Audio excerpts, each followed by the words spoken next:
বিসমিল্লাহির রহমানির রহিম। আজকের বিষয় ডেবিট কার্ড এবং ক্রেডিট কার্ড। এই বিষয়ে অনেকেই অবগত আছেন।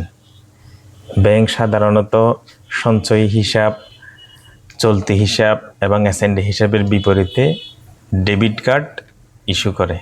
এটি সহজেই পাওয়া যায়। আপনি আবেদন করলে আপনাকে ডেবিট কার্ড দিয়ে দেয়। এখন আসেন ক্রেডিট কার্ড। ক্রেডিট কার্ডটা হলো আপনার এক প্রকার ঋণ। এটা নিজের টাকা না থাকলেও নির্দিষ্ট পরিমাণ লিমিট দেয়া থাকে। লিমিট অনুযায়ী আপনি কেনাকাটা বা খরচ করা যায়, পরবর্তীতে তা পরিশোধ করতে হয়। যথাসময়ে পরিশোধ করলে কোনো ধরনের সুদ দিতে হয় না।